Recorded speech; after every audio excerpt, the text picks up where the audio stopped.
공시생 한 명이 정부 종합청사에 들어가 가지고 공무원 시험을 관리하는 인사혁신처에 한마디로 채용 관련 담당 부서에 방을 열고 들어가서 컴퓨터를 열어서 그 담당 직원의 컴퓨터의 성적을 조작을 했습니다. 참 기가 찬 일인데요. 여기에 지금 아주 어마어마한 우리의 보안 어떤 시스템이 있습니다. 이 정부종합청사 하면 그야말로 영화에서 미션 임파서블 해서 보듯이 외부에서 뭐 줄을 타고 내려가서 거기에 보면 007에 나오는 그런 첨단 장비들을 동원해서야 이런 걸 딸 수 있을까 이렇게 생각했는데요. 지금 기가 찬 일이 한두 개가 아닙니다. 처음에 들어갈 때 신입자한테 사무실 열쇠를 이 당직자가 내주고 입구에서 그 다음에 도어록에 이 비밀번호가 있는데 방에 채용관리가 옆에다 적어놨답니다. 그러다 경찰 조사가 시작되니까 그 비밀번호를 적었대요. 자, 이 정말 기가 찬 이야기인데요. 공무원 신분증을 하나 훔쳐가지고 이렇게 몇 차례 자유롭게 드나들면서 사전 점검도 했고, 그리고 방 열쇠를 달라고 해서 받아갔고, 또 도어락이 있는 부분에는 옆에다가 도어락 번호를 적어놨어.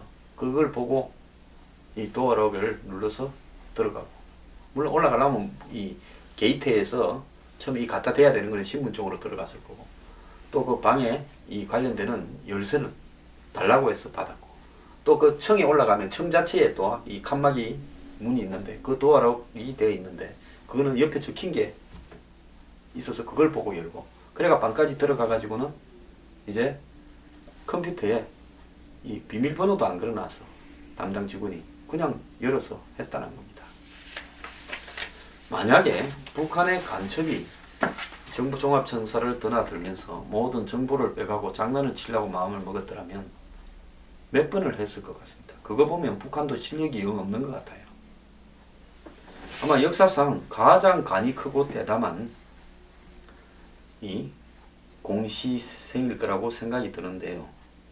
사실상 이 공시생이 이렇게 장난을 치도록 내부에 조력한 사람은 인사혁신처고, 이 인사혁신처장은 인사를 혁신하겠다고 한국 굴지의 대기업에 근무했던 사람을 특별 채용해서 임명한 거 아닙니까? 장관급으로요. 근데 이게 무슨 꼴입니까? 인사혁신처가 언제 생겼습니까? 박근혜 정부 들어와서 정말 인사를 첨단적으로 해보겠다고 한 거 아닙니까?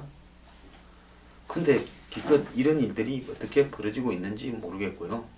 그 다음에 경찰 수사를 방해하고 자기들이 잘못한 걸 안 들키려고 이 인사혁신처 공무원들이 거짓말을 갖다가 거듭해 왔습니다. 정말 이번에 이 일과 연관된 위에서부터 밑에까지의 모든 공무원들에 대해서 정부가 제대로 조치를 해야 될 거라고 봅니다.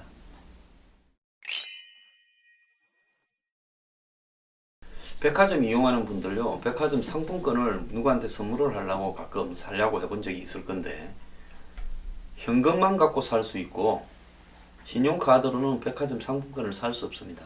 그런데 법인카드로는 백화점의 상품권을 사게 한다는 겁니다. 그러니까 어떤 카드는 되고 어떤 카드는 안 되는 거. 왜 그러냐? 법률로 그런 게 아니라요, 백화점이 자체적으로 결정한 거란 겁니다.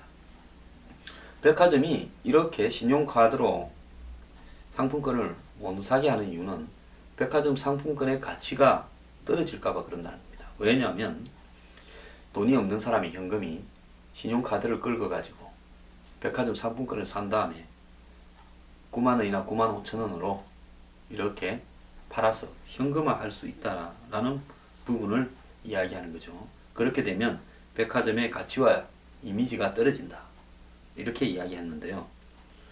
그 실제로 뭐 일부 상품권을 백화점 근처에 있는 구두방이나 이런 데 가면 좀 싸게 살 수 있는 부분도 지금도 흔하죠. 그래서 백화점은 체크카드나 직불카드로만 상품권을 구매하게 하고 있다, 이렇게 이야기하는데, 실제로 이 법인카드로는 상품권을 살 수 있는데요,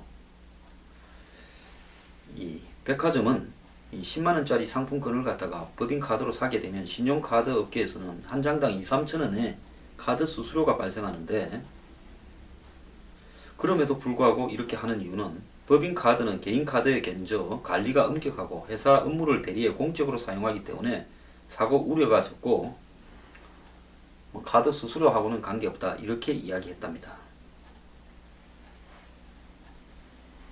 그래서 신용카드 회사들이 법인의 대량 구매에 대해서는 이 카드 수수료 혜택을 주고 있다는 거죠.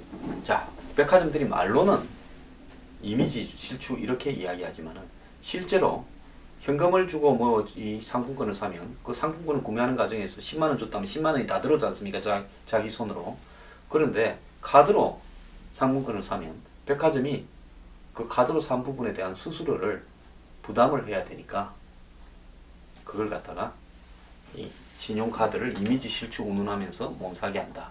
지금 그런 이야기를 하는 겁니다. 그러면 법인카드도 수수료 있는데 왜 그러냐? 근데 법인카드 같은 경우에는 신용카드 회사들이 그 우대 혜택을 줘서 이렇게 2, 3천원이 안 될 거라는 거죠. 참 백화점 현금 장사 해 먹으려고 별별 머리를 다 쓰는 것 같습니다.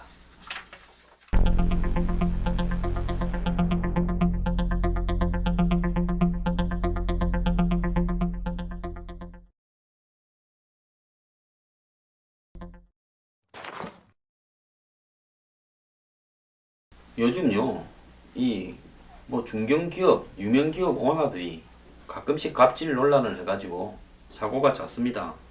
지난번에는 몽고식품에서 회장이 그랬고요. 또 그 한때는 또 피지언이라고 이 생활용품 업체 회장이 또 말을 함부로 했죠. 근데 이제 이런 일이 벌어지면 당시 몽고식품 회장이 기사를 갖다 폭행을 했을 때 주문량이 확 줄면서 올 1월 생산량이 절반이 됐고, 이보다 앞서 피지언의 회장이 청부폭력을 지시한 게 알려졌을 때 50%에 가까웠던 섬유유연제 시장 점유율이 20%로 떨어지기도 했습니다. 근데 최근에 미스터 피자 회장이 한마디로 자기가 안에서 회의를 하고 나가는데 경비원이 문을 닫으려고 해서 뭐 폭행을 했다 어쨌다 시비가 걸렸죠.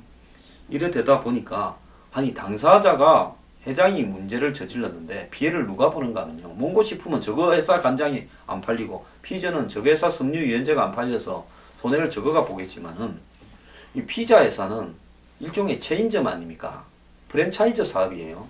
거기에는 수많은 이 각종 로얄티를 내고 이렇게 가맹점에 가입한 가맹점 주들이 있습니다. 이 사람들이 죽게 생겼습니다.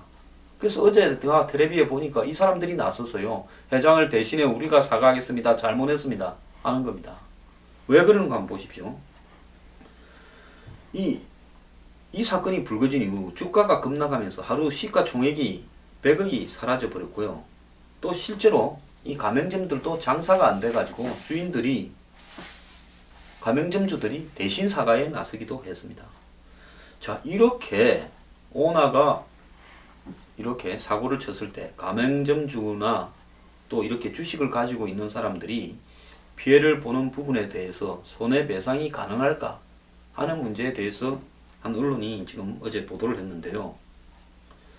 자, 일단 개인 일탈로 주가가 떨어진 걸로 보이니까 주주들 손해를 그러면 어떡하냐, 이런 부분에서 2014년에 하나 김성현 회장이 배임 행위로 위제 판결을 받은 다음에 소액 주주들이 하나의 신뢰가 회장 때문에 떨어져서 주가가 급락했다고 손해배상 소송을 낸 적이 있는데, 재판부가 이런 것은 간접 손해에 해당되고 간접 손해에 대해서는 상법상의 손해를 청구할 수 없다 이랬는데요.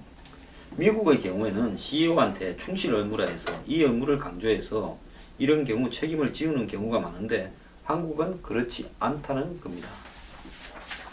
하지만은 가맹점주들은 간접 손해가 아니다, 직접 손해다. 맞죠?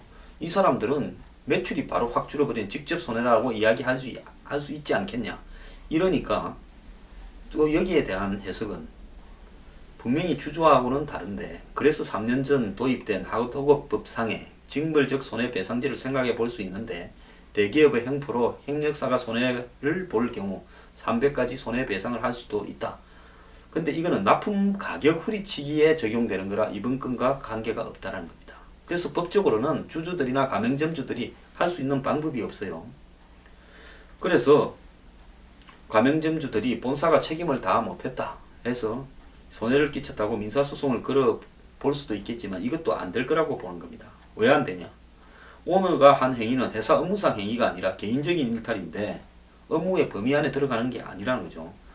그래서 오너가 화가 나서 남을 패려고 한 거는 이거는 정식 업무가 아니다.